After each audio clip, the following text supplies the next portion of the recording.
Dora Teixeira, outra das nossas colunistas, que também está em cima dessa segunda fase da Operação Compliance Zero. Como a gente já falou aqui para você, a Operação Compliance Zero 2.0, né, que vai hoje às ruas de São Paulo, Bahia, Minas Gerais, Rio Grande do Sul, Rio de Janeiro, tem o Daniel Vorcaro como principal alvo, mas tem outras pessoas também que estão sendo investigadas a partir de hoje ou que tiveram bens apreendidos. São 5,7 bilhões de reais bloqueados, né, Isa? E também encontraram arma, relógios, apreenderam carros. São 42 mandados de busca e apreensão nesses lugares todos, né, Isa? Bom dia.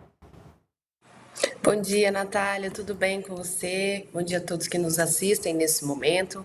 Bom, quase 60 dias após a primeira fase da Operação Compliance Zero, que levou o banqueiro Daniel Vorcaro à prisão, a gente vê aí novamente a Polícia Federal nas ruas cumprindo novos mandados de busca e apreensão após os dados coletados naquela primeira fase, ainda no dia 18 de novembro. Natália, agora a gente tem a seguinte situação: o banqueiro Daniel Vorcaro, ele chegou a ser preso na primeira fase, ficou 12 dias detido e foi solto após uma decisão monocrática de uma desembargadora federal. Depois dessa operação passar pela Justiça Federal aqui do Distrito Federal, ela acabou subindo ao Supremo Tribunal Federal em razão da citação de um parlamentar no âmbito dessas investigações.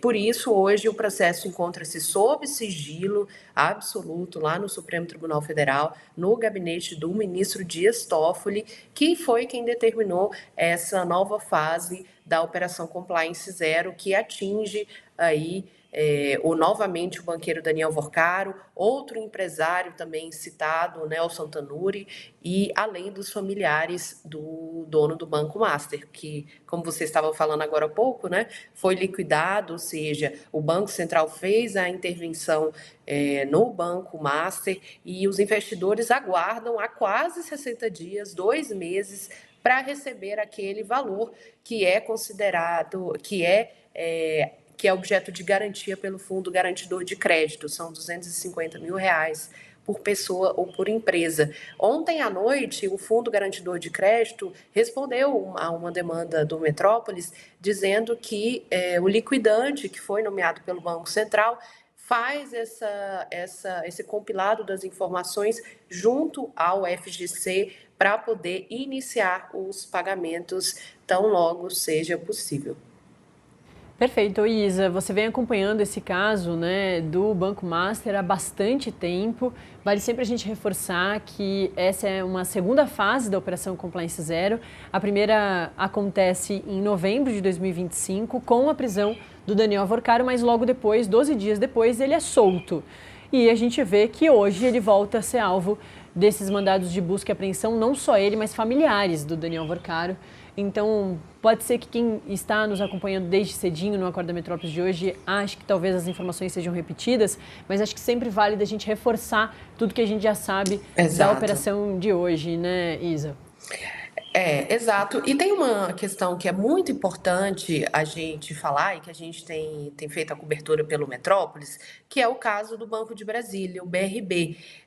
A primeira fase da Operação Compliance Zero, ela ocorreu após a investigação inicial sobre os negócios entre o BRB, que é um banco controlado pelo governo do Distrito Federal, com o Banco Master. Segundo as primeiras informações da investigação, o Banco de Brasília comprou aproximadamente 16 bilhões de reais em carteiras de crédito do Banco Master. Desse valor, segundo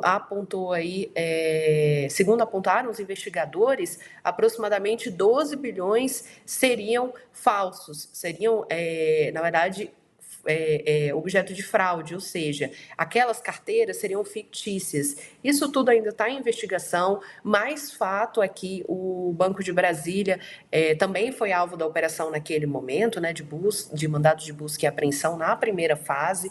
Nesta fase de hoje, que acontece nesta quarta-feira, a gente ainda não tem informações se algum executivo ou Banco de Brasília foram alvos dessa nova fase. Mas naquela primeira fase, ainda em novembro, a operação foi deflagrada para investigar esses negócios do Banco de Brasília com o Banco Master. E a suspeita de fraude, segundo os investigadores, seria de aproximadamente 12 bilhões de reais. Isso está sendo apurado pela Polícia Federal, pelo Banco Central e também por uma auditoria independente contratada pelo BRB. E ontem a gente noticiou, isso é muito importante, que o GDF já sinalizou que pode fazer um aporte ao BRB, caso necessário, e se forem comprovados de fato esses prejuízos. Faz 2 meses da primeira fase da Operação Compliance Zero, Isa, e nesse intervalo entre a primeira e a segunda, a gente teve a cariação, né? A gente teve pessoas importantes para o Banco Master, também para o BRB, falando e muitas vezes confrontando versões, né? Trazendo divergências nos relatos aí do que aconteceu ou do que acontecia. Acho que também é importante da gente falar sobre esse momento, desse intervalo entre uma e outra, mas que a polícia seguiu investigando, tanto que conseguiu fazer a segunda fase da operação hoje, né? Sim, no dia 30 de dezembro de 2025, a Polícia Federal ouviu o ex-presidente do Banco de Brasília, o Paulo Henrique Costa, e o dono do Banco Master, o Daniel Vorcaro, e logo em seguida fez uma cariação entre os dois aqui no Supremo Tribunal Federal, no final do ano. Novas oitivas com ex-gestores do Banco Master, que também são investigados, e novamente com o Paulo Henrique Costa, ex-presidente do BRB, foram agendadas agora entre o final de janeiro e o início do mês de fevereiro. Então, a gente deve ter aí novidades após esses executivos falarem novamente com a Polícia Federal e com o avançar das investigações. É a colunista aqui em Metrópolis.com. Isa, eu vou te liberar muito rapidinho para você continuar aí no seu trabalho de apuração e daqui a pouquinho Mirelle Pinheiro volta e aí vai ser importante da gente ter você de novo aqui também, tá bom? Prometer então, portanto, nossa audiência que eu te chamo daqui a pouquinho de volta. Combinado. Valeu.